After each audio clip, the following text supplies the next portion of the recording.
Jarang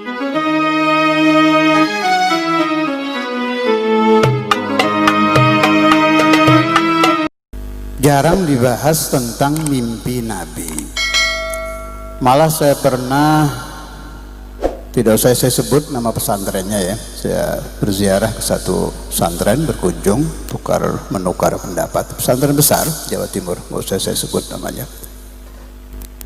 Itu ustadznya ketawa waktu saya membahas tentang mimpi Nabi itu, sampai dia bilang, untuk apa ini dibahas? Sepintas kan remeh itu. Mimpi itu kan tidak terjadi di alam nyata, sampai ketawa dia. Terus saya bantah, tolong perhatikan. Dulu kakek saya Al-Habib Abdul Qadir bin Ahmad bin Faqih itu kalau membuka majlisul ilm di pesantren itu, yang pertama kali ditanya, hal ra'a ahadun minkum al-barihah ru'yas salihah. Apakah ada yang tadi malam bermimpi apa wali, apa nabi gitu. Nah, kata beliau, Rasulullah juga begitu. Dah, tapi gini, ini tafakkur saya itu ya. Mimpi dengan bertemu itu jauh derajatnya. Mimpi Nabi Muhammad itu derajat yang paling rendah. Di atasnya ada Dzauqiyah. Dzauqiyah ini banyak ini orang-orang soleh yang merasakan kalau mahalul qiyam terasa seperti ada Nabi, itu namanya Dzauqiyah. Atasnya lagi Ainul Qalb, mata hati. Ini juga masih banyak yang bisa. Saya ketemu guru-guru kiai-kiai saya itu pada bisa begitu semua. Jadi kalau mahalul qiyam tahu Rasulullah posisinya di mana gitu. Itu masih banyak lah itu. Nah, ini yang sulit ini, yang terakhir ini.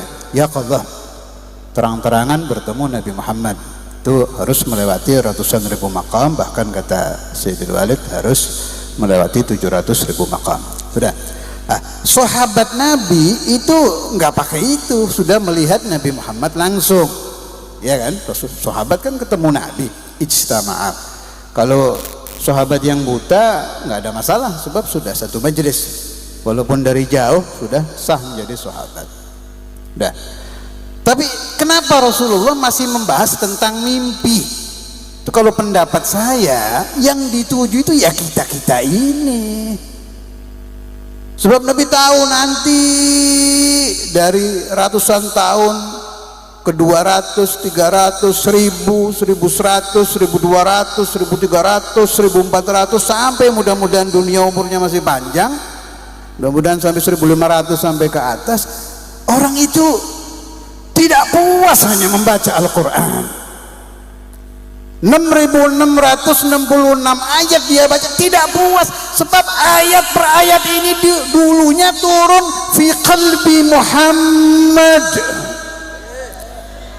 Penasaran umat ini ayat sampai kepada kita melalui satu hati, tidak langsung. Kita terlalu kotor untuk melihat malaikat Jibril, apalagi melihat Allah, udah nggak mungkin lah, apalagi mustahil di alam dunia. Malaikat Jibril boro-boro. Tapi untung Allah Ta'ala memerintahkan malaikat Jibril. Tadi qasidah yang dibaca apa itu? Iqra, Iqra ya Muhammad, sampai ke qalbu Rasulullah sallallahu alaihi wasallam, ayat per ayat sampai ke kita. Orang kalau membaca satu novel ilmiah atau buku apa, penasaran siapa sih yang ngarang ini? Al-Quran bukan karangan Nabi Muhammad, tapi lewat beliau umat muncul ingin melihat. Allah Ta'ala dengan rahmatnya menciptakan ru'ya salihah. Jangan dianggap ini kayak mimpi di siang bolong, bukan. Malah kata ulama, ar-ru'yatus salihatu tanzilu manzilatal wahyi. Tapi buat kita bukan, ilham kalau buat kita. Masuk derajat ilham yang paling rendah adalah ru'yas salihah. Melalui siapa mimpi yang baik itu? Melalui malakur ru'yah, malaikat yang bawa mimpi. Malah ada hadis Rasulullah sallallahu alaihi wasallam, qala Rasulullah sallallahu alaihi wasallam, ru'yal mu'mini wahyu. Gantinya wahyu untuk orang mukmin adalah ru'yas salihah. Ada? Jadi penting, mimpi Nabi ini penting. Insyaallah pembahasan lengkapnya di Maulid Habib Ayat. Saya sudah lihat, mau saya bawa kitabnya, itu harus dibahas yang lengkap sampai orang paham betul. Ajarkan anak diajarkan ke anak ila yaumil qiyamah. Sebab beda melihat Nabi di alam mimpi ini, jaminannya tidak tanggung-tanggung, husnul khatimah.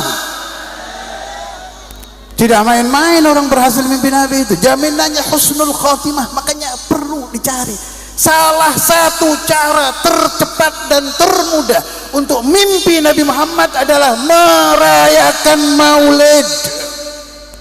Meskipun dihadiri 2 orang, 3 orang, 10 orang, 20, 30, 40, termasuk asbab yang paling cepat membuka hati manusia untuk bermimpi Nabi Muhammad adalah mengadakan peringatan Maulid.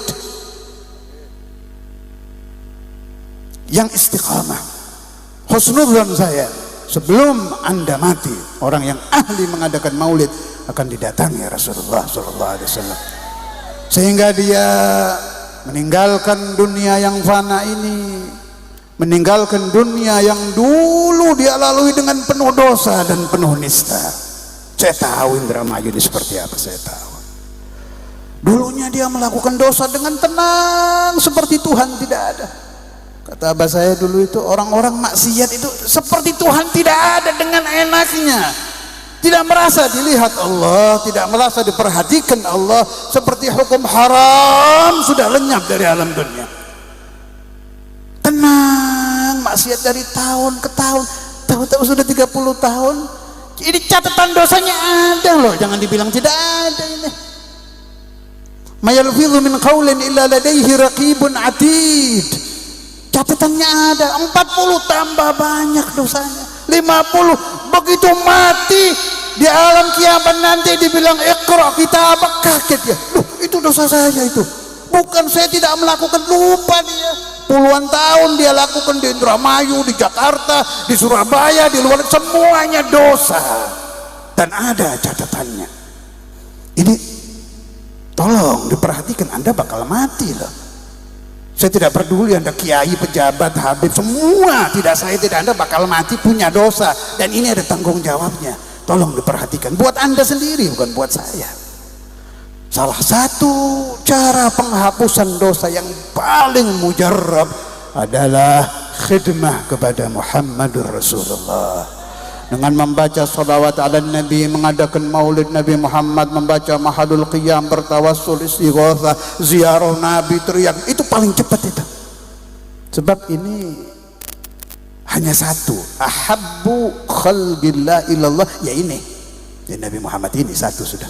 Ini salah satu resep. Mudah-mudahan saya tidak menakut-nakuti Anda, dosa saya juga banyak, mungkin Anda dengan saya banyakkan saya dosanya, hanya Anda tidak tahu saja. Tapi saya punya harapan kuat, dan Anda juga sama, kita punya harapan kuat. Kita punya Muhammad, kita punya Nabi Muhammad, kita punya Rasulullah. Kata Habib Abdul Haddad dan wali-wali, Nabi Muhammad itu dzukhruna, simpanan kita yang terakhir. Sudah tidak bisa minta tolong kemana-mana lagi, hanya ke sini. Allahumma shalli ala Muhammad, Allahumma shalli ala Muhammad, Allahumma salli ala Muhammad, Allahumma salli ala